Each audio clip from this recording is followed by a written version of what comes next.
It looks like Manager Crafton is still connecting to audio, but otherwise folks are all here. President Ziegler. Would you like me to share my screen of the agenda, President Ziegler, or do you have it? I have it in front of me. So I'll go ahead and call the October meeting to order. We're meeting remotely due to an abundance of caution over the COVID pandemic. And Mr. Smith, can we have attendance? Roll call, Manager Crafton. Still connecting. Coming back, Manager Duval. Yes. Manager Present. Cook. Present. Manager Pedersen. Present. President Ziegler. Present. Trying Manager Crafton one more time. Still connecting. Okay.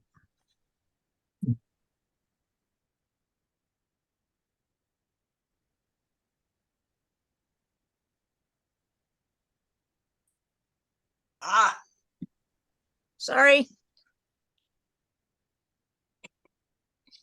You're on mute still. Finishing roll call, Manager Crafton. Here, present. All managers present. Okay, so the first thing on the agenda is approval of the agenda. Do we have any motions on this matter? I move the agenda is submitted. All second. We have a motion and a second. Do we have any questions or comments about the agenda? Hearing none, can we have a roll call vote on approving the agenda? Manager Crafton. Yes. Manager Duval. Yes. Manager Cook. Yes. Manager Pedersen. Yes. President Ziegler. Yes. Motion carries 5-0. Okay, it looks like the next thing on the agenda is the presentation of the 2023 grant year summary. Administrator Jeffrey, I assume that's you. Start with me, and then I'll turn it over to Communication Manager Forbes. So yeah, it has been asked a number of times to see a summary of the grant activity throughout the year. Staff Forbes actually does an outstanding job of keeping it up to date. She's got a database that's thorough throughout the year. I asked her to present that, and I had also asked Staff Mahan, but she has another obligation to kind of just summarize a little bit of the most recent E&O activities because it went so well. So with that, I will turn it over to Staff Forbes.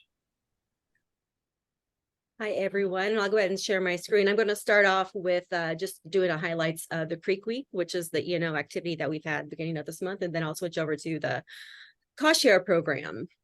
Give me just a second when I get this launched.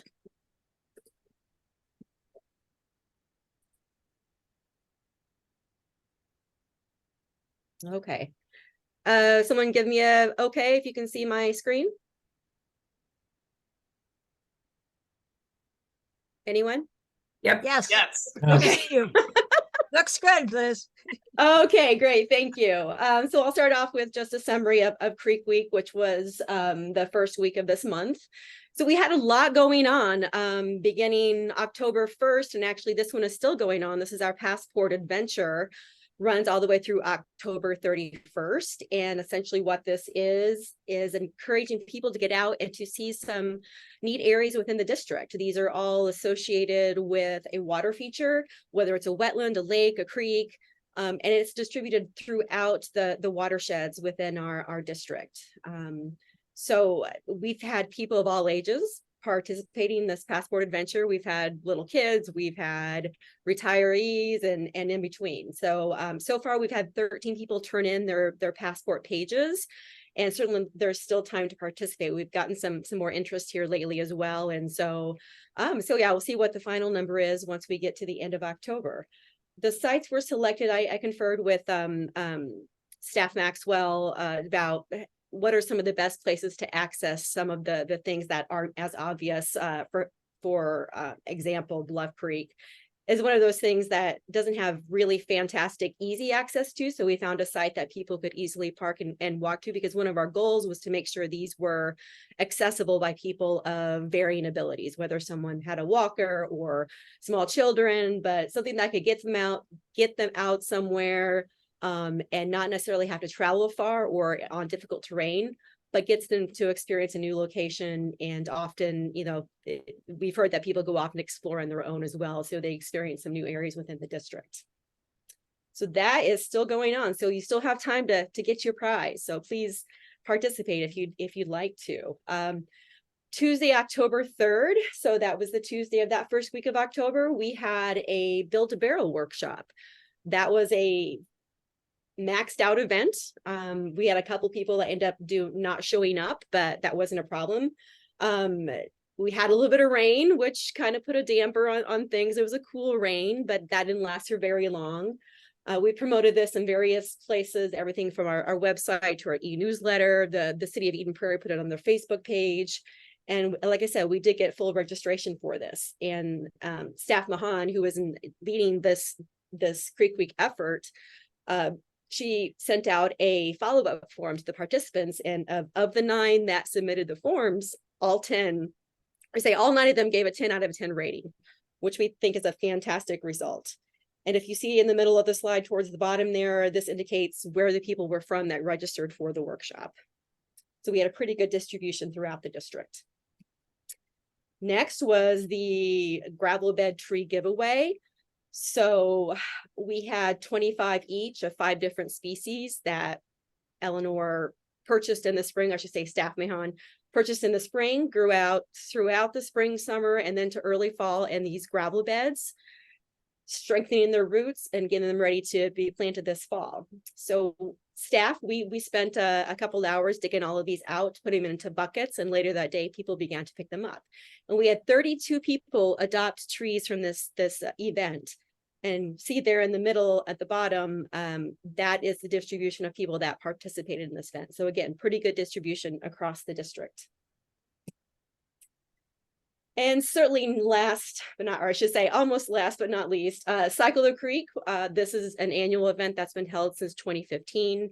We rotate this event between the different creeks within the district. And this year's ride was about 9 miles. Led by our fearless leader, Administrator Jeffrey. We had 6 stops along the way where presentations were given by staff. And we had 28 registrations with a few last minute cancellations. We think people were a little worried that it was a cool morning and maybe it wouldn't be comfortable for them, but it turned out the weather was fantastic. Just right for a bike ride, and followed up by some sandwiches and some warm soup. All participants received a t-shirt and a lunch with some cookies.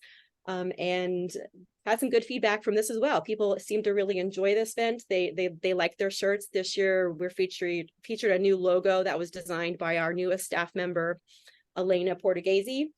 And so yeah, we look forward to having this again next year.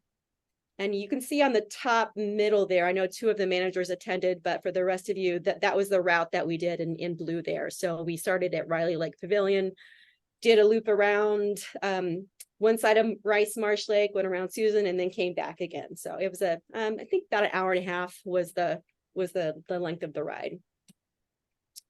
And now last, there was a partnership that Staff Mahan put together with the city of Minnetonka and 9 Mile Creek Watershed District, where they brought in Dr. Ann Journey to come in and give us some hands-on lessons about soil health. And participants received some links to information in advance, as well as a book recommendation.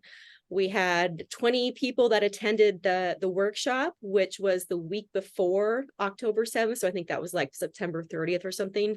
And then 11 attended the workshop. Originally, there were 21 registered, but this was the same day as Cycle the Creek, which was a very cool day. So we think perhaps the cool weather for a walking tour of some soils, maybe some people didn't want to get out there in the cold. So that was what we suspected. And last but not, well, just say, are there any questions on the Creek Week before I move on? Do you think you think that you would repeat the rain barrel event another year? We had fantastic feedback. It was very popular. People really enjoyed it. And we connected with new people who had never interacted with us before. They saw the article about Creek Week in one of the local papers. And so, yeah, I thought it was a great way to get a different audience, you know, offering different events. You get some new people in. So it's very possible. We'll see kind of how it shakes out with the budget and whatnot. But yeah, it was very popular. Good. Question, Yes. Liz? So were many of these people involved in more than one event, or are these all new people? I'd have to get the details from staff, Mehan, but I know that we had quite a few new people that had never interacted with the district at the Rain Barrel Workshop. We promoted the Passport Adventure at the Rain Barrel Workshop, as well as the tree giveaway. So we had some people do more than one thing that way for sure. And I'm not sure about the tree giveaway, if we had a lot of new people or people that have participated with us before. So, but I'm sure Staff Mahan can get that information, and she'll have a more detailed report once we start putting our annual report together. Well, it looks like well over 100 people attended these events. That seems really phenomenal. Yeah, That's it's great. a really fundamental aspect, I think, of what the watershed needs to do and expand, in my opinion. Yeah, I think Staff Mehan had a fantastic idea with this Creek Week, and I think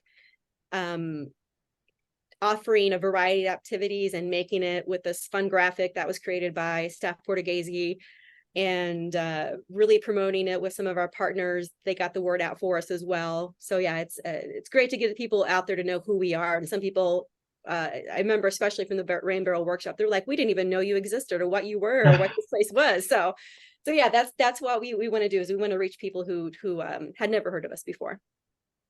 That's great. Liz, I have another question. Yeah.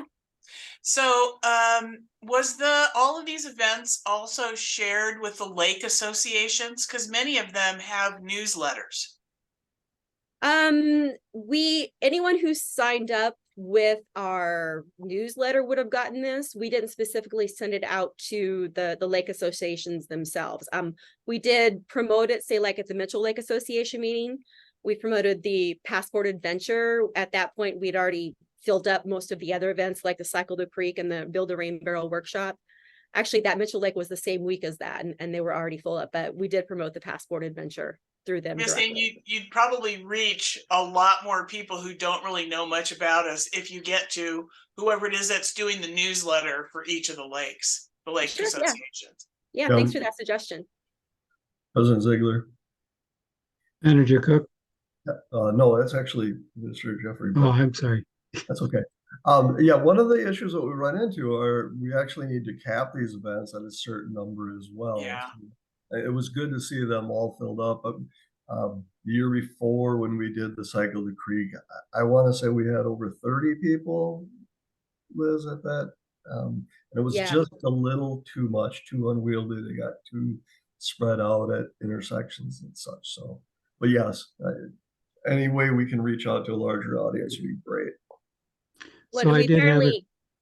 I was just say we apparently have the ear of a local news reporter who's been posting a lot of our event stuff lately. So that's fantastic news. So we're definitely going to make sure she gets more of our announcements if she's willing to put them in the paper. So I was going to ask, do we have plans to do a tour for the staff and managers of the Noble Hill property anytime soon? President Ziegler, managers. We have reached out to Sandel's. We've gotten permission to go on to finish up our due diligence, as well as for Hennepin County to get on. We're still waiting to hear back regarding managers, but yeah, that shouldn't be a problem, but it is not scheduled at this time, though. Okay. Okay, with that, I'll go ahead and move forward with the stewardship grant summary, if everyone's okay with that. So just to remind you of the process. So the stewardship grant program begins with a request for a site visit from a potential grant applicant. And at that site visit, they meet with Seth Risto, who is with Carver Soil and Water Conservation District. He has a strong background in landscape architecture and is super knowledgeable about native plants and BMPs. And so he meets and discusses with them their ideas, and also presents them with some possibilities for their site. Some people know exactly what they want to do, some people don't. So that's why he helps guide them on what could potentially meet our requirements for our grant program, and then just what kind of project would best fit their property. And then I would say maybe like a third to a half of those people will go on and submit a grant application. That is all online, and they have, depending on the project type, they are requested, or they must submit specific information related to their project. Some projects require a little bit more detail than others. Certainly something like a BMP is going to, or a rain garden is going to require a lot of detail, where someone wants to do a native plant garden, that point we're interested more in, where the plant's going to go. Are they the right fit for the site? So they submit the grant application, and then that goes to myself for initial review, and I make sure that the applicant has submitted their required documentation. And if so, then I pass that along to our grant review committee, which is Seth Risto and Marilyn Torkelson from our CAC. They review it and give me their feedback to it. And I should say, not all projects go to them. There are, in some cases, like a city or municipality project where we're working closely with the city, that typically doesn't go to the grant review committee, or some more high-level complicated projects. But for the most part, the residential projects and HOA projects or nonprofit projects go through our grant review committee. And then if the grant review committee makes a decision that this is a great project, decides on amount of cost share percentage to offer, then I prepare the paperwork and offer it to that grantee, answer their questions. And if they accept, then they sign it and we move on. They have up to 1 year to install their project. Most people do that within a much shorter amount of time. There are a few people that need extensions depending on the project type. But when they are done with their project, or at least nearing completion, we get a inspection scheduled, and Seth Risto with the Carver SWCD does those inspections. The grantee also has to fill out a report about how the project went. They have to submit all their receipts. They have to submit photos. And then once this is all reviewed and the project is okayed by Seth Risto, then I process their reimbursement request. And then after that, they're required to submit an annual report every year. And that's all electronic. It's a short form, primarily to see that they're still taking care of the project. And if they have any concerns, they can reach out to us. So that's the process for the grant. There is another piece that's not shown on here, but we do offer some projects 3 years of professional maintenance support. And those are primarily habitat restoration projects, where those first few years are very important to have a really knowledgeable person perform the maintenance to get those established well. So that isn't shown on here, but we don't offer that to all of the grantees or all of the projects. So this is what our budget looks like this year. Again, we still got a few months left in the year, so there'll be some people closing out their projects. We could still have some applications at this point. We'll still do site visits as long as the ground isn't frozen. But so far this year, we've had 30 site visits. I know I had another one just come in today, so that number is going to creep up a little bit more. We entered into 11 new grant agreements this year. And overall, there were 19 active projects this year. So with a budget of $280,000, we've either awarded or committed almost 160,000 of that, and then close to 9,000 in professional services, which goes towards Carver SWCD and maybe some engineer review and some attorney review of particular projects. And so we still got a decent amount of money left in our budget. However, typically we'll have a big city project, but this year we had 2 smaller city projects, so it didn't take as a bite out of our budget as we typically expect. So for our active projects this year, again, we had 19 active projects. Some of those have closed out. Some of them are still yet remain active at the end of October here. By city, we had Eden Prairie residents, or say Eden Prairie property owners, were 11 of those 19 grants. Minnetonka had 4 of those 19 projects. Chanhassen property owners were 3, and Bloomington were 1. And that shifts a little bit each year. I know last year we were seeing a lot more Minnetonka residents, so it's just kind of an ebb and flow of what is that distribution in the cities. By project type, by far, habitat restoration, 10 out of 19 projects was that type of project. So it's a very, very popular project type. We also had just some purely native plant projects. So one of the adjustments in the grant this year is if someone wanted to do a native planting of some kind, they want to do something smaller scale, they wanted to wet their toes into the world of native plants, they had that option. And we had 4 people that did just that. We also had 3 natural shoreline restorations, and one that qualified as a BMP, which was the pervious patio project, and then another project that was a mixed project of different components. So for stewardship grant management, so primarily everything is done online.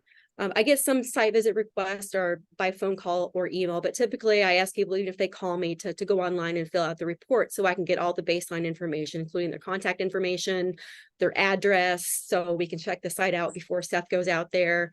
The closeout reports, the annual reporting, that's all done through something called Zoho, which is an online data management system. And we have that partnership with the Carver Soil and Water Conservation District to do the visits and the site inspections. We have our grant review committee, and I have this Excel database with multiple tabs to track data for each project. And so I divide that by year, and then I have a separate tab for the professional maintenance. So part of that is if someone gets professional maintenance support for 3 years, they get a certain amount, a pot of money, and then they have 3 years to use that. Now, they don't necessarily have to use the same amount or divide it evenly between the 3 years, because with a natural habitat project, you may have more maintenance that's needed in the first year than the second year. But I do distribute it over 3 years, so they don't get all the money the first year. So with that Excel database, I keep the numbers up to date, keep the budget where we are there. And then I also have a detailed digital filing system for each applicant, which has everything from their application to all of the files that go with their agreement are in their own file. All the files when they start submitting their report is in a different file. And then I move these along through the system, because someone can be you may think they're in the application phase when they may be in the pre-application phase, or they may be on hold because of something. So there's a lot of different sub steps in there so that I have to keep track of. And just to show you some of the projects that we've done in the last couple of years, this was a slope stabilization project at Timber Creek HOA in Eden Prairie. So this was a conversion of a 2,400 square foot area. It was eroding turf, graded woodland, and it's adjacent to Purgatory Creek. So they completed the installation for that project in spring of last year. Our cost share for that project was 75% of cost, which turned out to be almost $7,000. And then we also gave them 3 years of maintenance support. So just over $2,000 to use over 3 years to get professional maintenance for this site. And you can see that project there is just southeast of Purgatory Park. So just to show you the before, so where that red line is, down from that is where there was a lot of erosion happening. You can see it's a lot of it right there in the foreground, but the grass is pretty patchy along there, and there were a lot of weeds down the slope, a lot of invasive species like buckthorn. So they applied to do a habitat restoration in this area. So they hired a company and they did site prep in fall of 21. They did the planting and completion of the whole project the following spring. So basically they prepped the site by killing off invasive species, removing unnecessary debris, and then prepping the site with some erosion control features, and then putting the native plants on. And then the fall of that year is when they began their year 1 site maintenance. And again, this was done by professionals to make sure that they were spot spraying the appropriate weeds and not the native plants, and then also doing replantings as needed. So when this person sent their report in this year, they sent along some pictures of the year 2 growth, and they sent along their maintenance information. And their comment was, even when they had 4 to 5 inches of rainfall, this fall, in a very short period of time, there was minimal erosion noted. And they're very grateful for this program because it not only brought a lot of pollinators to their area, but as well as solved their issue of that steep slope is now vegetated with far less of an issue with any kind of erosion than there was before. And we also had this an example of a shoreline restoration that was completed not too long ago. So this was a conversion of eroded buckthorn infested shoreland to a native habitat along the shore. So this is a project that was along Duck Lake. The installation was completed in summer of 21. We cost shared this at 75%, $5,000. $5,000 is the maximum for a residential property. And we also gave them 3 years of maintenance support.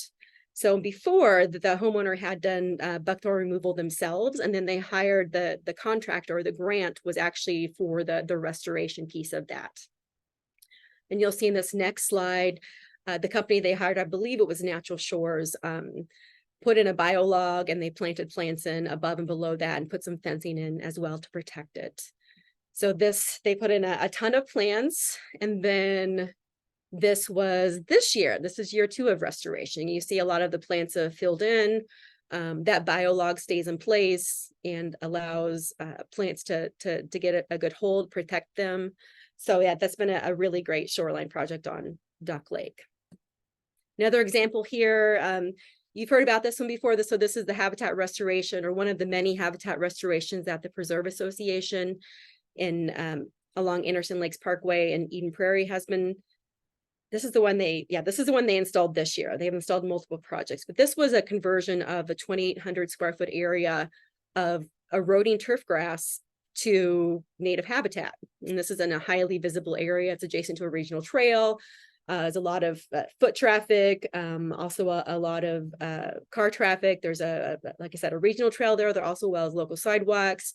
This is also in our area of concern for environmental justice. And this project was completed this summer. We did a cost share of 75% for this, which was just about $15,000. And we did do 3 years of maintenance support, which will begin next year. So this was the before. So very typical kind of a lawn area. I believe this was, late winter of this year. And then this is the after. It doesn't look like much right now. That's why I was showing you some projects that had been installed a couple of years ago, because this is typical of what a first year looks like for a habitat restoration. With this particular project, they killed off the turf grass and then drilled seed into it and then did some plugs into it as well. And so they planted over 2,000 native species, 2,000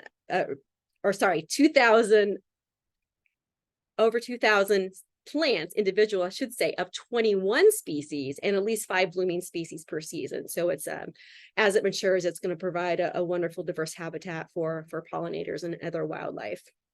And also this is an ideal location to put some signage up. So as this gets further along, I'd like to work with them to do an interpretive sign as in addition to our regular sign that we have put out, which is a Clean Water Begins Here grant sign. Nether shoreline restoration. Again, this is one that was installed this year. This happened to be Duck Lake as well. We also do shoreline restorations on other lakes, not just Duck Lake, though this is what I'm showing tonight. But this was the Santa Maria residence off Lillian Lane, on Duck Lake. Restoration of 120 feet of shoreline, and this varied from 8 to 10 feet deep up off the shore. The installation was complete summer of this year, and they put in native plant plugs, native shrubs, goose fencing to protect the plantings, as well as erosion control. And we cost shared this at 75% at $5,000. Again, $5,000 is the max for a residential project. And we did also offer 3 years of maintenance support on this project. And here's the before. You see has some pretty decent slope there on that shoreline, a lot of erosion happening. So that was before in the spring, and here's the after. So this is after the installation was complete. The homeowner put in irrigation themselves to ensure successful plantings with the droughty weather we've been having these last few years. But this shows the professional installation of the plantings, as well as the goose fencing and the irrigation that the homeowner had put in themselves.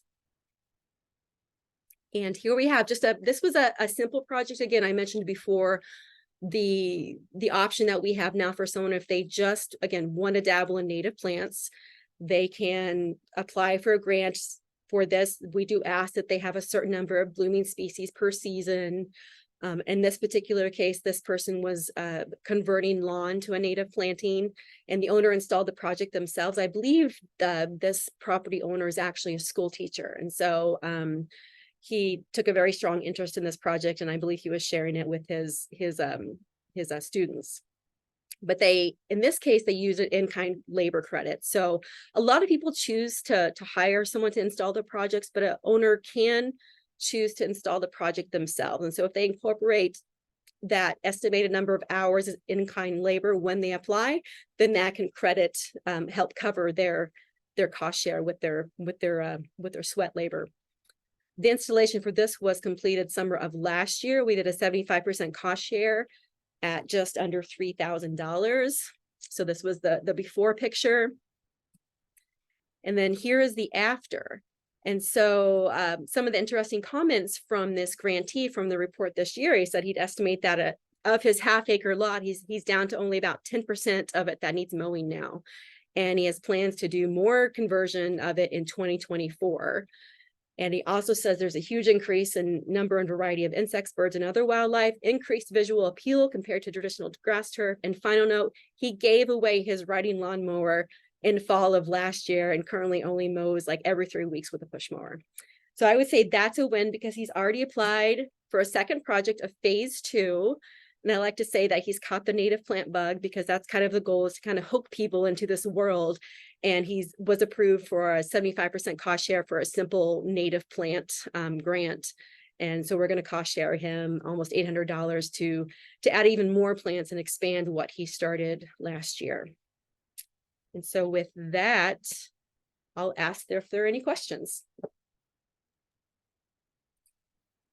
Liz. Yes. So how do we communicate what you just went through now with the community? Is this on our website, or do you publish this anywhere? I mean, this is phenomenal.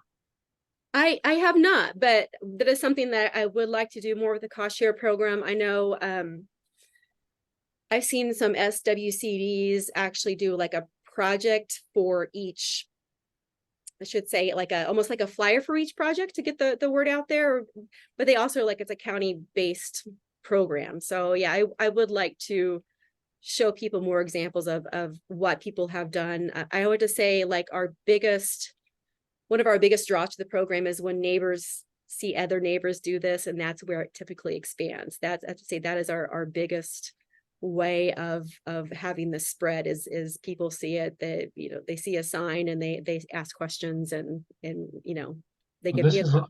This is in contrast to many neighborhoods riding this summer looking at brown dead grass, not necessarily dead, but just brown grass. I mean, this is phenomenal. So are we not gonna use our budget this year? I guess that's a follow-up.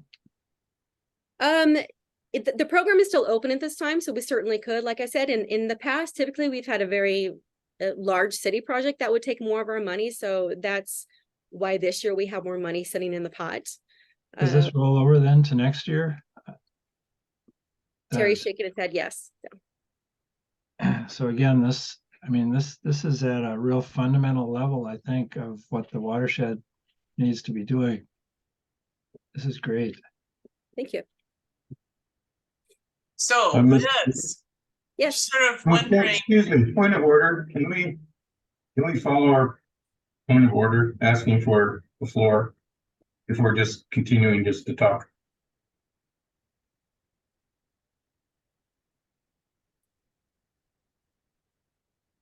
Okay, Manager Cook, you done? I'm finished. Yes, thank you. Okay. So Liz, I'm just wondering whether or not it's possible for you Mr. President, to have. Point of order. I just got done saying we should be following our procedure. I just got done saying it. And is nobody listening? You asked for the floor first. You're recognized then you continue. Thank you. Manager Pedersen? Thank you. So Liz, I'm just sort of wondering whether or not it's possible to have something like before and after pictures on the website where you go in and apply for a grant. And if you have it separated up by different BMPs, you know, here we're doing a lake shore restoration, here we're doing a rain barrel or something. That seems to work really well because it's so visual. I think people can really see what the end result is for what they do. Yeah. But anyway, I'm just like super enthused about this whole deal. It's so fantastic. Thank you so much. Yeah, thank you. Thanks for support. Mr. President. Manager Cook? Well, first of all, I'd like to see the entire database. I'd like to get an idea of what's being done and what the costs are. And I think it's very important that we make sure we continue to follow up and see what, you know, the ultimate results of these projects are. So that's item number one. Item number two, I don't know, I was having a hard time. There was some breakup in the internet connection. I don't know if it was my end or your end, but if it was just on my end, just taking the snippet of your presentation would be one thing to consider, putting that on the either on the YouTube channel or make it available on our website. You know, because it was a very good summary of several different projects. Is I think what people are looking for is ideas about, you know, what other people have done, so they have ideas of what they could do. At least that's where I come from. You know, not particularly original, but being able to see what other people have done may give me ideas. And I would assume that I'm not the only person on that basis, but you know, being able to see, have a better idea of all the different projects we've done, what their cost, what was done with them, I think would be helpful, and might be helpful for people who are interested in the projects to be able to look at the database and be able to see what other people have done and give them ideas and not just be limited by what, you know, nothing against Carver County, but, you know, they'll have their ideas, but other people have their ideas. So I yield back. Thank you. Okay, any other managers have questions or comments?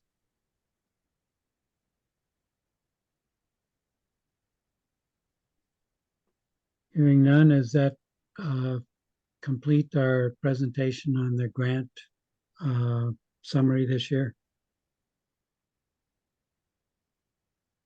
Yeah. So the next thing on the agenda then is the Upper Bluff Creek Ecological Enhancement Plan. President Ziegler, managers. So Engineer Solvik will be speaking mostly on this, running you through the project. We held a public hearing for this meeting last year. I don't remember the exact date, but Engineer Sobiek has it in his presentation. We're just going to run you through again where the plans, where we're at, what the rationale behind this was, where it fit into our capital program, with the intent to bring it back to you in November to order the project. This project involves Bluff Creek R4, R3A, which is everything from Galpin to Highway 5, as well as a small portion on the west side of Galpin within the wetland area. We have been working with the city of Chanhassen, particularly on the culvert crossing and funding of that. So while we are we'll be asking to order the whole project, it will be done in phases with the culvert and stabilization in that immediate area done first, and then the rest of the stabilization done in the later phase. With that, Engineer Sobiak. Thank you, Administrator Jeffrey. Great introduction. Love the overview. This is a project that the board maybe remembers talking about last August is when the public hearing was held on the project. And then also last October during the fall tour, we actually drove across the Galpin crossing and we gave you a little bit of a highlight there of what this project might entail as a refresher. Looking at the project, here's what I'll walk you through tonight, sort of the objectives, why the project's needed, what can be done, and then our path forward. So the vision and approach for the project is really to provide an ecologically diverse wetland and stream reach in that Galpin Boulevard Avenue. Looking at improving the ecological function, helping restore diverse habitat, reducing stream bank erosion, and it also will enhance some public access to the area with a stable stream bank. As you know, the district takes on an adaptive management approach, meaning that we do some projects, we monitor, we assess, and then we go back. And if we need to make adjustments, we make adjustments. This really does align with a lot of the district's goals that are in the plan. So why this section of stream in particular? Well, we ran it through the prioritization process that's in the 10-year plan. It ranked really high with a final score of 37. It was actually programmed in to be implemented in 2021, but with some other projects shifting and taking a little longer, this one ended up getting pushed back a little bit. But what I have here is the score for each of the categories. You can see it scores high for stabilization, which makes sense, right? It's a stream bank stabilization project. Watershed benefit scores maximum points there as well, because we are talking about the headwaters of Bluff Creek. And with the sustainability index, with it being a natural stream bank using natural restoration methods, it really does help promote the sustainability and use of sustainable materials. The district does the CRAS, the creek assessments, on a rotating basis. Their tier 1 scores are what I have shown here on the screen. You can see the areas in red are those sections of the Bluff Creek that are score the highest or are in most need of stabilization and improvement. It looks at infrastructure, erosion, ecological benefits, and water quality. With the table on the screen, there's information for the various reaches, B5A, B5B, and B5C. There's actually the last 2 rows in this table. The first or the second to the last row was the CRAS scores from 2015. And then staff went out again in 2020 and walked the creek. And you can see that reached that B5C, which hopefully managers can see my cursor. It's the reach just downstream of Galpin, between Galpin and 78. That scored a 24 in 2015 and a 22 in 2020. And primarily the difference there you see is the water quality summary. You remember 2020 was a little bit of a drier year, so we didn't have quite as high of pollutants coming through. Visuals, I always like to throw in pictures. Pictures are really going to show you the problem more than words could ever say. The first picture here in the upper left is upstream of Galpin Boulevard. The upper right is downstream of Galpin Boulevard. And then the 2 down below are also downstream of Galpin Boulevard. The lower right is actually a ravine that comes into the creek from the north.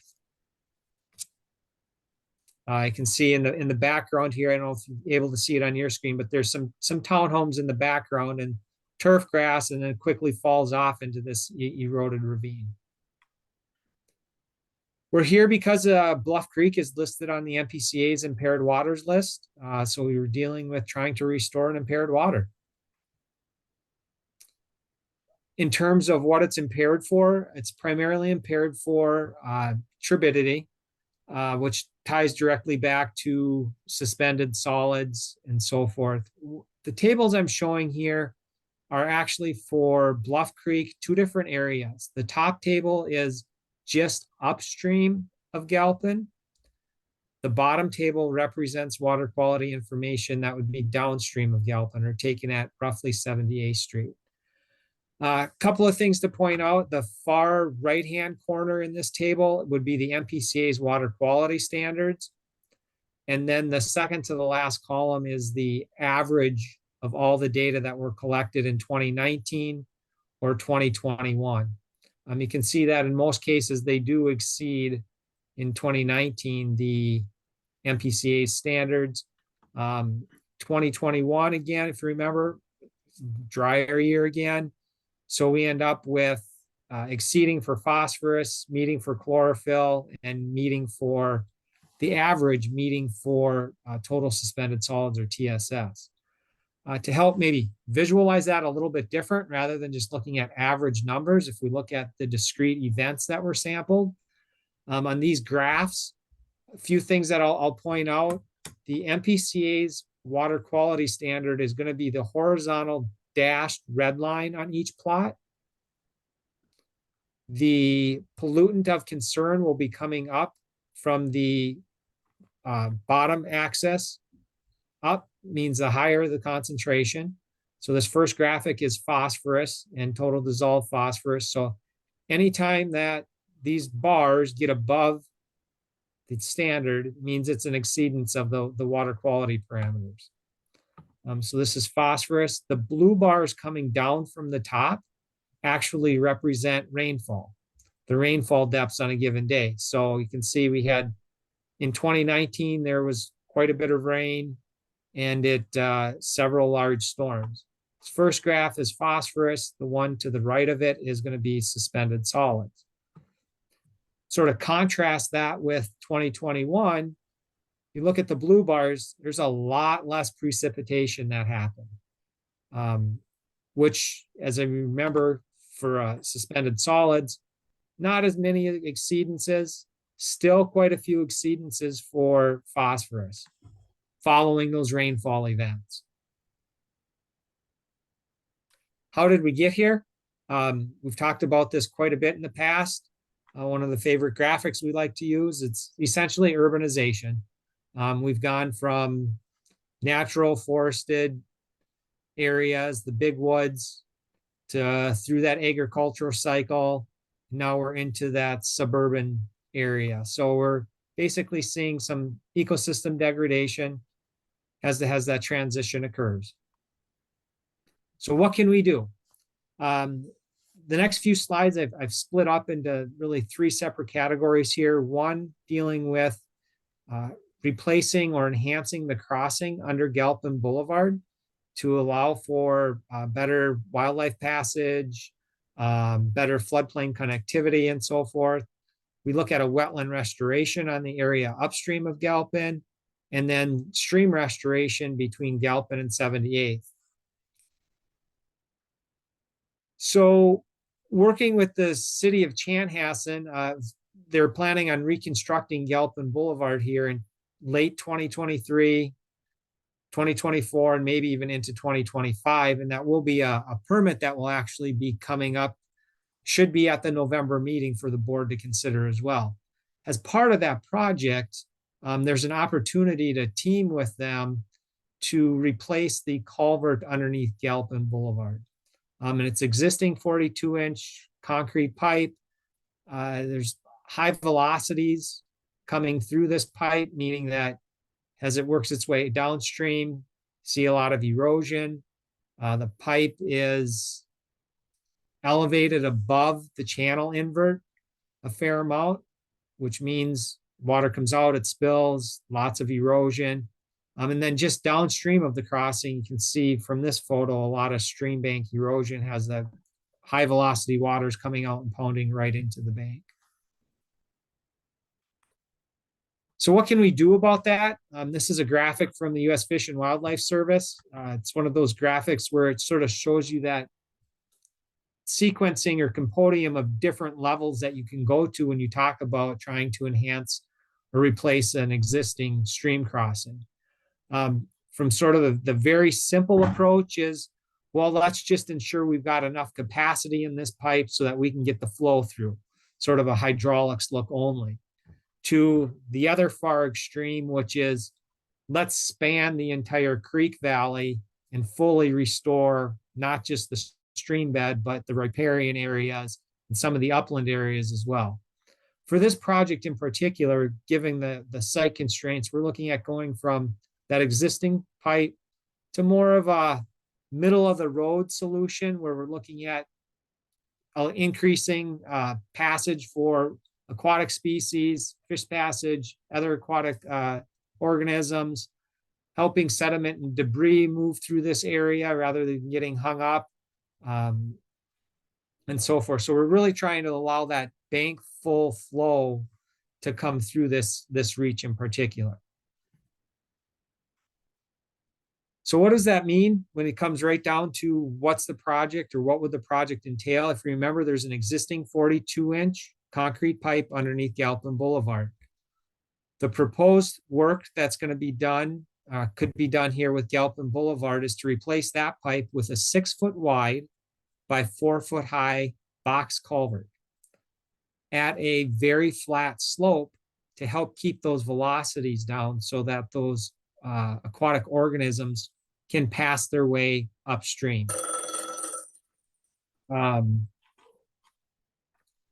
Sorry about that.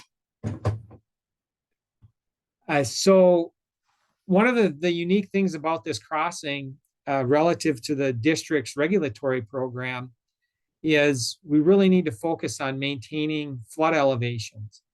In order to do that, we actually have to put a slight restriction in the upstream end of this culvert. So instead of it being a full 6-foot wide at the upstream end, it'll be 5-foot wide so that we can control the upstream flood elevation and not need a variance from the floodplain rule. But in doing so, the water can get through that opening, open up that extra foot, help reduce the velocities. One of the things that working with the city we discovered is there's actually a sanitary sewer line that runs on the upstream side across just under the pipe. So that presented some challenges with the project in terms of how deep we could go with this box culvert, how it could fit in, and actually had to modify, they're proposing to modify that sanitary sewer slightly so that they can get enough cover over it. Again, we're looking at minimizing upstream, downstream impacts, increasing connectivity to the floodplain, allowing those aquatic organisms to better work their way from upstream, downstream, downstream, upstream, and again, reducing the velocities and the erosion potential coming out of this pipe. So I talk about this partnership. The city is doing a project on Galpin Boulevard with the county and state aid funding in there as well. If they were to do straight up, replace this culvert with a new 42-inch, call it an in-kind replacement, so that it's there for another 50, 100 years, the total cost would be about $105,000. To go to the next level, where we're talking about an ecological enhancement by replacing this with the 42-inch with a 6-foot by 4-foot box, it increases the costs by almost $300,000. And that is the potential partnership here, is the city would be looking for the district to partner and come in and sort of cover those above and beyond costs, above and beyond just that in-kind replacement. So that's the first piece of it here, is the ecological enhancement of the creek crossing itself. Another aspect that we came up with in the feasibility study from back in 2022 was to restore the upstream wetland, restore the hydrology to that wetland in particular.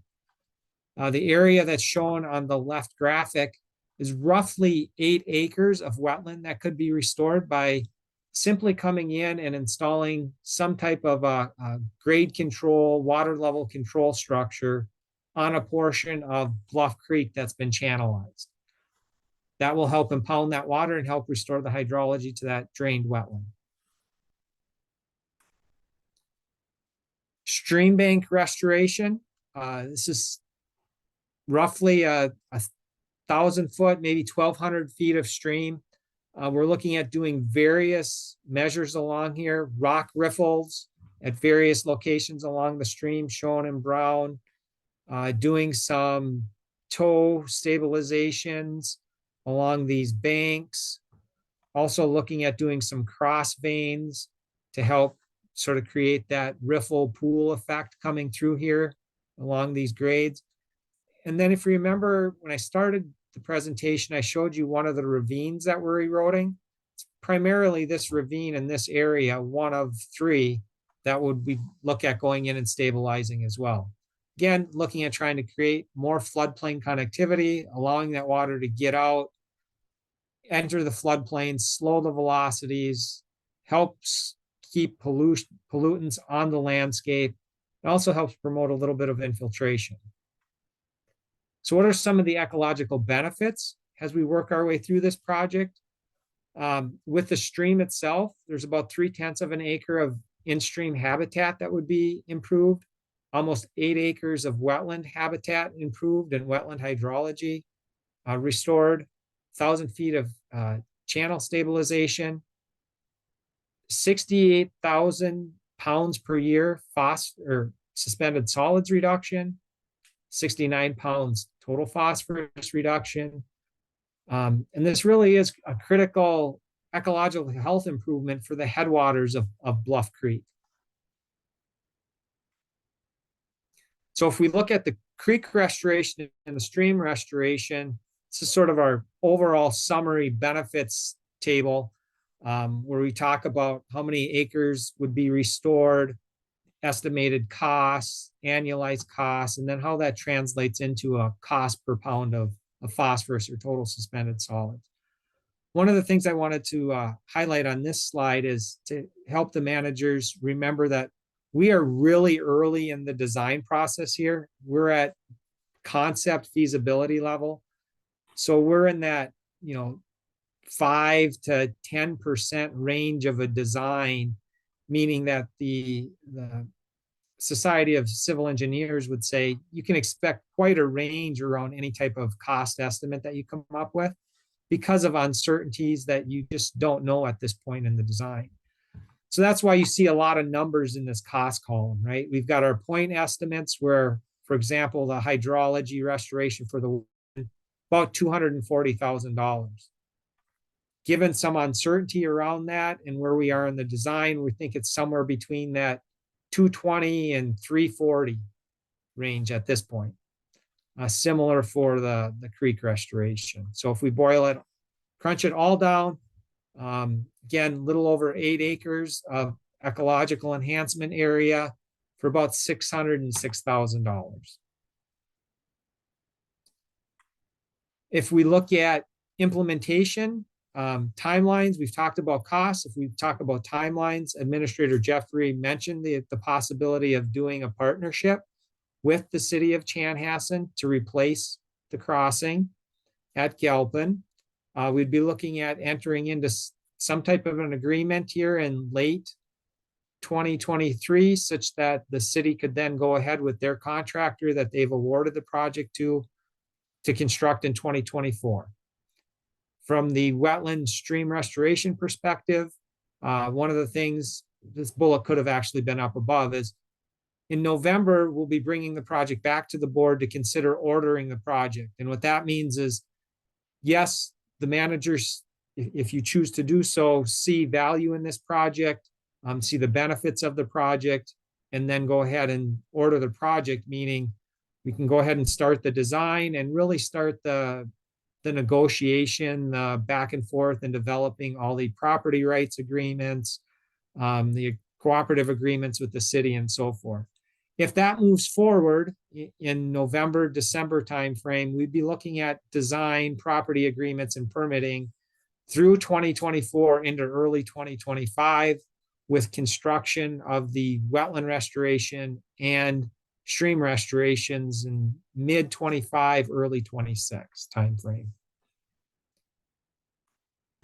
That was a whirlwind, large data dump. I'm happy to answer any questions you might have at this time.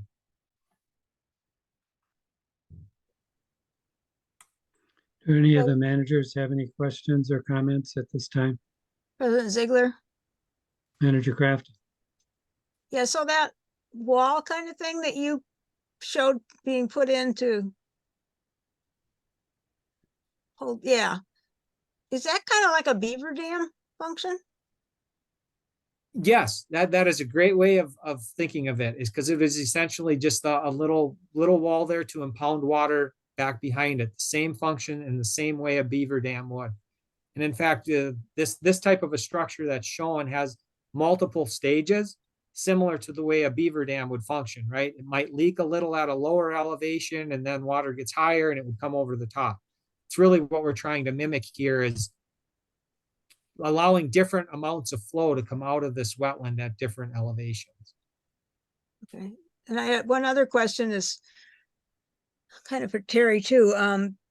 Is this something that we could go to more, perhaps funding that does more habitat restoration as opposed to trying to get it through Bowser's other clean water grants? President Ziegler, Administrator Jeffrey. Manager Crafton.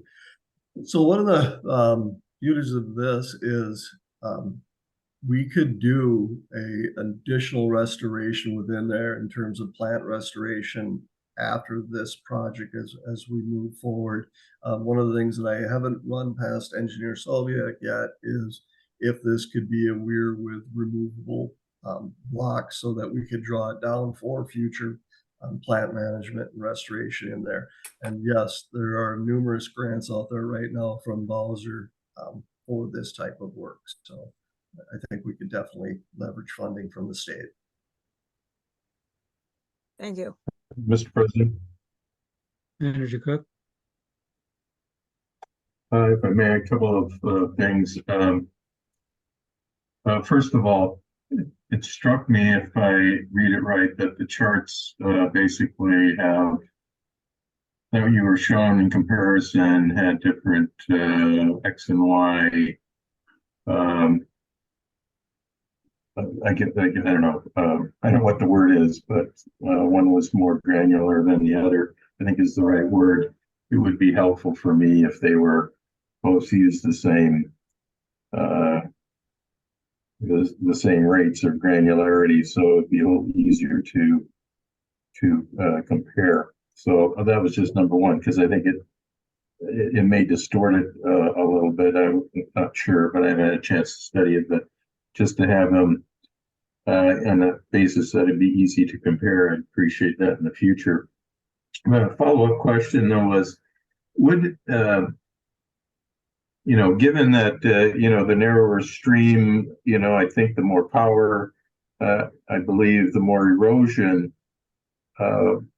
and certainly 5 feet is a whole lot better than 42 inches on that basis. But can you explain again why we would want to restrict the amount of flow that could go through that pipe? Because it seemed to me, if I remember my hydraulics a little bit, the more area you have for the water to go through, hopefully the less force it will have coming out the other end, or at least you'll dissipate the force over a bigger area. So could you explain to me why, if I understood you correctly, you're actually talking about it being narrower on the upstream side? President Ziegler, Manager Cook, you are absolutely understanding it appropriately. The reason why we've had to restrict that upstream end, that one foot, so instead of it being the full width of the culvert down at 6 feet down to 5 feet, is because if with a full 6 foot wide culvert at this time, we were seeing downstream impacts, not just immediately downstream of this crossing, but all the way downstream south of Highway 5, even increases in flood elevations. So in doing so, it would have required a variance from the regulatory program. And at that point, we're like, well, let's put in the restriction for now. If at some point in the future, we can open it up because of other projects that have been done, maybe more benefit can be realized through this wetland restoration piece to help sort of mitigate that flow change at the crossing, then we can always open that back up. And in addition, we ran through, as part of the feasibility analysis completed back in 2022, several crossings that were significantly larger, one as many as 15 feet wide, to really open this up, help provide better passage, not just for aquatic organisms, but terrestrial organisms through here as well. And we started seeing significant impacts downstream. So that's why we had to dial it back. If I could just follow up on that, one, I like the idea of allowing, as you call it, terrestrials, maybe some passage as opposed to necessarily having to go up and over the road. Are there, I mean, in looking at this and designing it, could you consider some other ways of mitigating downstream impacts, but allowing for the bigger box, so to speak? So in other words, the issues that might be caused by a bigger box, is it possible for you to consider looking at, are there any other ways to mitigate any adverse consequences of having a larger box on that basis, including, more holding, I mean, you're the engineer, but it would just seem to me, rather than necessarily restrict, the size of the culvert, is there another way that we could get the benefits of a bigger culvert, but, minimize the adverse impact? And you don't have to answer now. I just throw this out as something to be considered as you go through the, the planning stage. I mean, you have more holding ponds, et cetera. I mean, you know more about this than I'll ever know. So I just throw that out as a concept, and on that basis. And so I have two other items on this issue. I had passed on, I believe, to Administrator Jeffrey some information that I saw on the web, and I don't know whether it was from the National Science Foundation or where else, but the headlines were basically that our waters and wetlands contribute 50% of our greenhouse gases. And so in going forward, I think it would be prudent for us to look at, and if that's true, to take that into consideration. I guess I was always kind of under the impression, well, maybe wetlands are good, but after seeing that headline, et cetera, and again, I don't have the full report and I couldn't understand it if I did. Are we, in some respects, overvaluing wetlands for one reason, but not taking into account some perhaps negative impact? So I throw that out as something for us to consider when we looking at doing these projects. And then my final comment was, this was a great presentation, about the right amount of length, but if in the future, if you wouldn't mind, if you had time, could you throw in a simplified Gantt chart of showing, kind of starting and where we'd be, over the couple of years?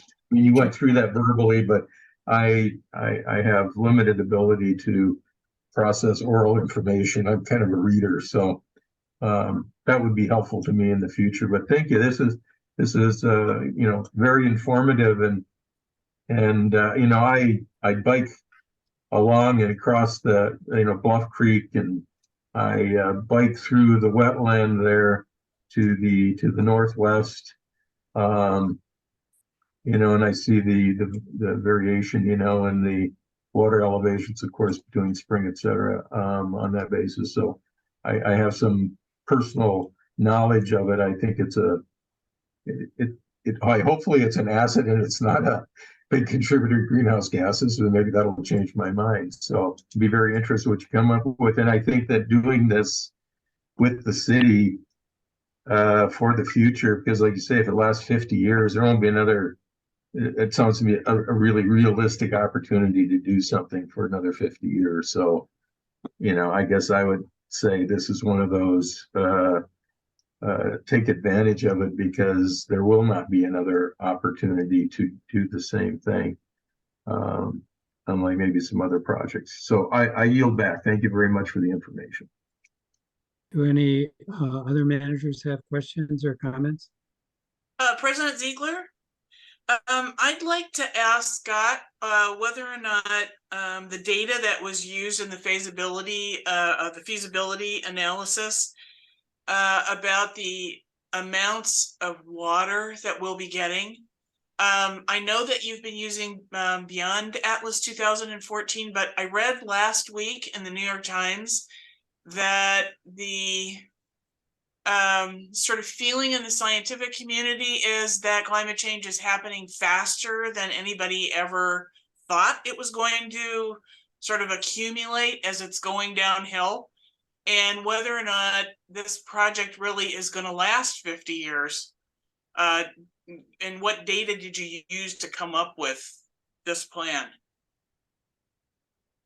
President Ziegler, Manager Pedersen, this plan is based on the Atlas 14 precipitation data. That's the best available data that we have from NOAA at this time. They are currently working on Atlas 15, which will include much better current information through today, but then they are also with Atlas 15 looking at doing projections and using climate models and downscaling that to usable information. Now, I do know that the DNR and the University of Minnesota have recently done some of that downscaling themselves. We're in the process of reviewing that to see how applicable it might be to implement into given watershed district project or city projects as we move forward. At this time, it's set up so that this is designed to follow the current rules on the books without a whole lot of future looking.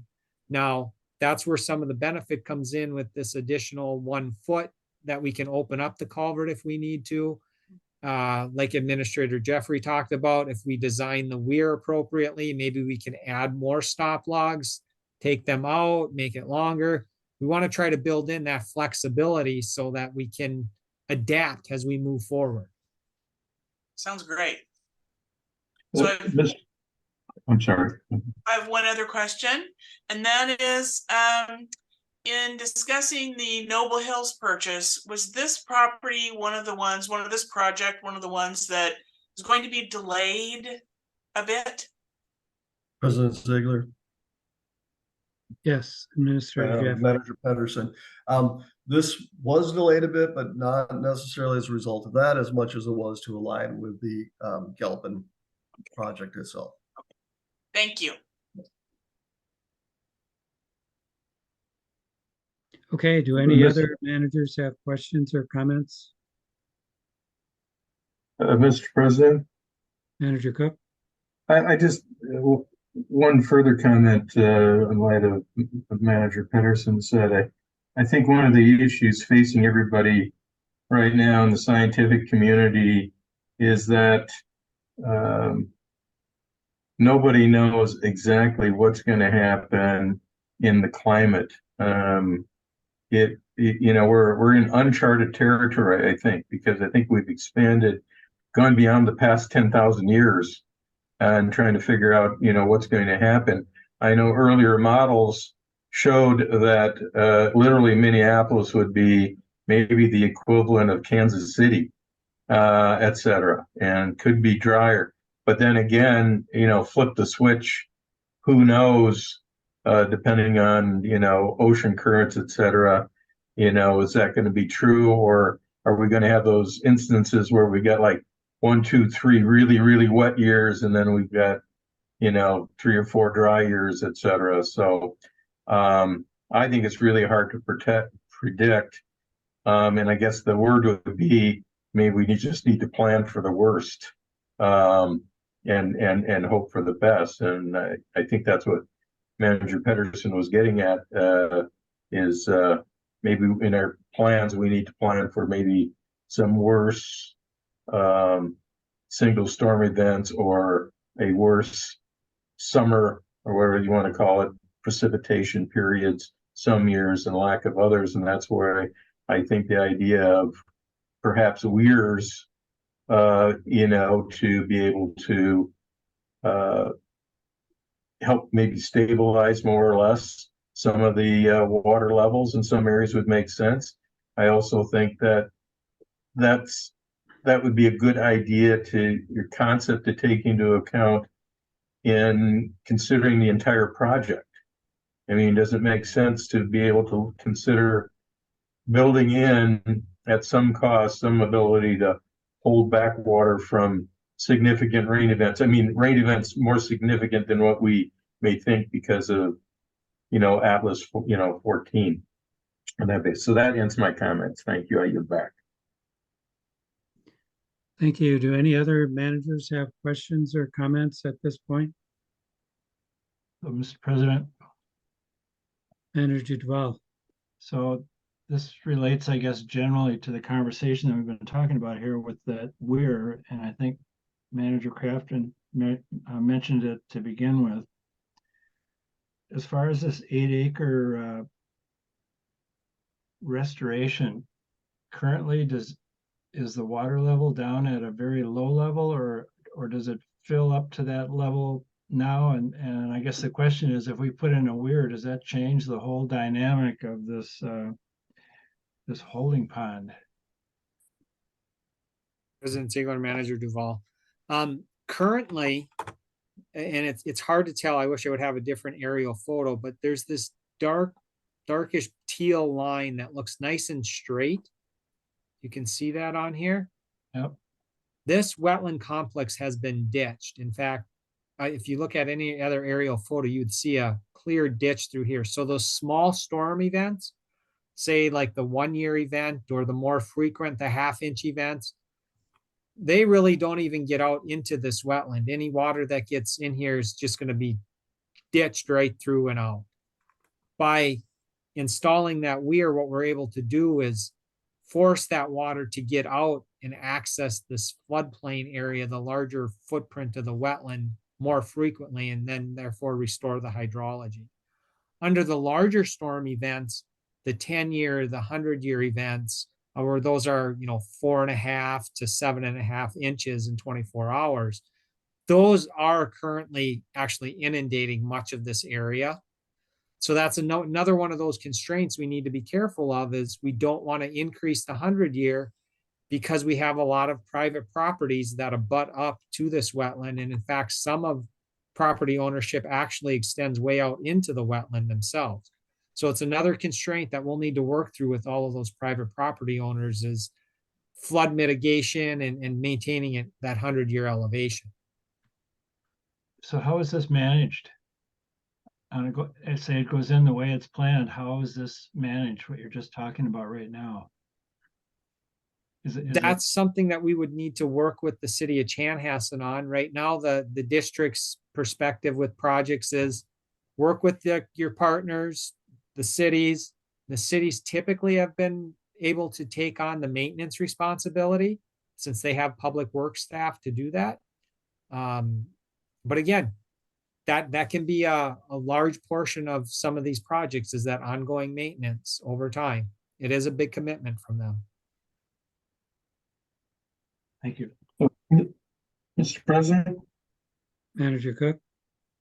I just have one other comment that just came to me in light of the recent conversation, is that, I think one of the challenges in the western part of the district is going to be water recharge. And I think it's difficult, if I understand the topography and the geologic makeup of the subsoils, et cetera. And so my point is that we need to look at whether this or some other along the way are sources of recharge to the aquifers. And my point is that, if not, I would like to look at, other areas within the district that are sources of recharge. Because I think that's going to be a very serious issue, in the future, having enough, potable water in some of these areas. So that's just my last comment. I yield back. Thank you. President Ziegler? Manager Crafton. Yes, I had one other question. I don't know if this is relevant, but do we test for nitrates? President Ziegler, Manager Crafton. I believe the district does sample for different forms of nitrogen in the water. Administrator Jeffrey, do you have a listing of what is collected? Total nitrogen and Kendall, that's all I know of for certain that we collect. But it will be, it is on our radar, because it will probably be the next pollutant impairment to be addressed in the MPDS. Okay, I asked because on the tour, like now I can't remember if it was the one in Dakota County or if it was a different tour, but anyway, one of them this year, there was a wetland and they were kind of using a bioreactor approach to control nitrates. It was more in a rural area, but they were putting wood chips in because the nitrates would bind with the wood chips. So I was just curious as to whether that's anything in any of our wetland restorations, whether that was an issue or something to think about. President Ziegler, managers, I know with the testing that we were doing on the wetland that is south of Lake Susan, that is one of the things that Joe Bischoff mentioned as an additional parameter to test for in that. If you remember where the alum, where the spent lime facility is placed south of Lake Susan, we originally looked at doing a wood chip bioreactor. It was only that the footprint became so large that it was not tenable for that area. But yeah, it's a very popular BMP on agricultural projects. Well, this is kind of a quasi one. You know, they just seem to be it wasn't a big wetland at all. I think it was a kind of more of a storage thing that they restored into a wetland a little bit, but they were using wood chips in the bottom to see if they could bind up some of the nitrates. So anyway, just a thought. Might not even apply here, so. Okay, any other questions or comments on the Bluff Creek Ecological Enhancement Plan? Hearing none, the next item on the agenda is the 2024 workshop calendar. President Ziegler, managers, last meeting it was discussed looking at workshop calendars for the upcoming year. In doing so, I started looking at the time commitment that we have been putting to meetings and thought that would be good to get it in front of the managers as they think about moving forward with the next workshop calendar. Again, I'm not asking for any action. It is entirely up to the board's discretion how they want to proceed, the number of meetings they want to have and when they want to have them. I just found it interesting that despite having more meetings, we are seeing longer meetings, and these are creating costs to the district that aren't negligible. So the memorandum has been placed before you. I'm happy to answer specific questions about it, but again, it's for the managers to decide how they want to do it. It's just simply my recommendation based on what I have witnessed over the last year. Thank you. Mr. Do any President. managers have comments? Yes, Mr. President. Manager Cook? Well, I think it takes some time to actually noodle this, but I think it would be helpful if numbers, dollar numbers were put to this rather than just having, kind of blanket statements. I mean, I kind of look at this where we got 7 hours. 7 hours difference, a little less than that. I mean, on that basis, I'm sure the attorneys and the consultants cost something. Whether they have to be at every one of the meetings, I don't know. But I think we need to put some more numbers to these projections. I quite frankly think that having the 2 meetings is much more helpful than trying to have a single meeting and stick it in, because maybe not this year so much, but last year, and if building and construction increases, I think we generally have a pretty full plate at the regular meetings, just dealing with permitting and contracts, etc. And I find these workshops are a great way to be brought up to speed on what the district is doing. Like we had the presentation on the grants, and with excuse me, presentation on the various when you get education and outreach programs, and then I think a great presentation about the possibilities of dealing with, Bluff Creek. So, I'd certainly like to see actual, money numbers, but I don't see that if I'm reading total times the same, I don't see that that's a terrible amount of additional time in light of the fact that I feel like we're able to get better information, more information, and hopefully that'll lead to doing, what's in the best interest of the district going forward. So I yield back. Thank you. Do any other managers have questions or comments at this time? I guess I have one. I agree I like the workshops. It seems like we learn a lot. And I think that helps us to make better decisions at the board meetings. But, it's only 1 year and it could be an anomaly too. We've had a lot going on this year. Mr. President. Manager Cook?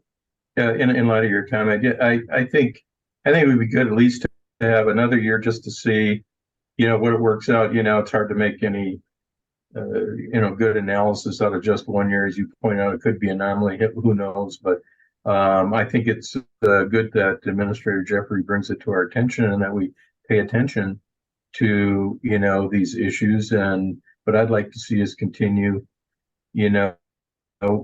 through this next year and certainly evaluate it at the end of next year and see if it's not worth it or worth it. Everything costs money. I do realize that, but I think it's really been helpful for us to do our job. So I'm finished. I yield back. Thank you. Thank you. Do any other managers have questions or comments at this time? So, Mr. President. Manager Duval. So again, I agree with pretty much all the comments here. And based on past years, is it impossible to do variations of what we did tonight at regular meetings, or is it just doesn't work that way? Because this really seems like we get at the heart of some of the bigger issues of dealing with watershed issues. And so it is important. I guess it's a question of regular meetings don't provide time necessarily to do this. It's just a question, observation. I don't know if anybody else has any comments on that. Also the element that, we're still following a somewhat formal format. We are a formal format. It seems like this meeting allows for more interaction and discussion. I yield back. Mr. President. Manager Cook. Just in response to Manager Duval, I mean, my experience has been that, I've only been here, 6 years or whatever it is. But, when we had a lot of permits, et cetera, and that, I mean, we were, it was a lot of work just to address those issues. So I thought we could use more time, talking about and learning about the district and suggestions and going forward and being informed. So that's why I really like this year. Now, I think our regular meetings, not all of them were as jam-packed. Some we had continuances because I think we had different issues, but if we have the same amount of issues and we get back in heavy permitting, I just think having this second workshop is a great opportunity to talk about what's happening in the district and where we might be going. And I realize it's extra cost, but it seems to me, just looking at the few numbers that were thrown out there, when you get a budget of $7 million, the number doesn't seem to be, that big to spend on time doing what we're really appointed to do, which is to look after the watershed. So I'm finished. I'll yield back. Thank you. President Ziegler. Yes, Manager Patterson. So for my part, I think that what it would be nice to see is that at our regular board meeting, we had some limits on the amount of time that people are allowed to speak. I think by the time 11 o'clock rolls around and we've been in a meeting for a number of hours, we're all pretty tired after a long day. And those of us that have to get up at 5:30 the next morning, it's a tough deal when you have to do that and be on a job site. I would respectfully ask that all of us respect one another and try not to repeat many of the same items that we seem to be hearing over and over at every meeting. I don't think that there's any progress to be made when that happens at a meeting where we could actually be much more efficient with our time and consequently more efficient with the tax dollars that we're spending for our constituents. I yield the floor. Thank you. And Mr. maybe there's a, I'm sorry, go ahead. Just a You second. finish. so maybe there's a better way to manage that. You know, if there's ongoing issues, we could keep a list of the ongoing issues and refer to them, you know, rather than repeating them. Manager Cook? Yes, thank you. Well, I think it's, let me say this, you know, my experience has always been the people who want to limit the time are the ones who don't want to, you know, listen in a period of time. And I believe in being efficient and saving the taxpayers money. But, you know, if we continue to have the issues, we continue to have certain issues. And, you know, that's just the way it is. That's part of the job. And if people don't want to invest the time, they don't have to invest the time. But, you know, I think by putting our money, I think the constituents are getting their money's worth. And you know, I believe that they are interested in the issues.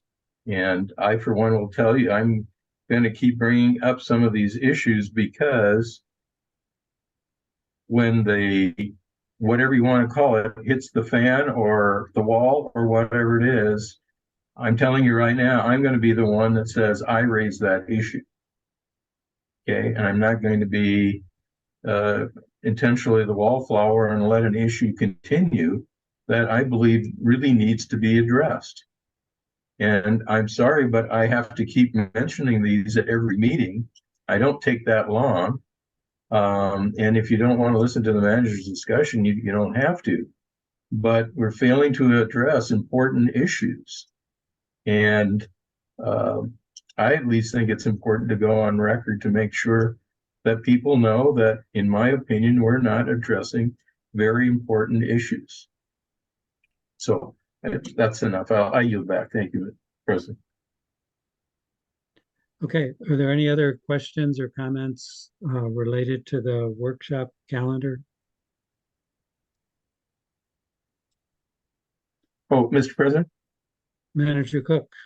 I was just going to ask, do we have a schedule? When are we going to see or did I miss it? Are we going to see a draft of a proposed schedule? Yep, we will have a schedule at a future meeting before the first of the year. We'll have something. Thank you. Okay, that completes our agenda. Unless there's anything else, I'll entertain a motion to adjourn. Mr. President, Manager Cook? I move that we adjourn. I'll second. Okay, we have a motion and a second. Any discussion? Hearing none, can we have a roll call vote, please, Mr. Smith? Manager Crafton, Yes.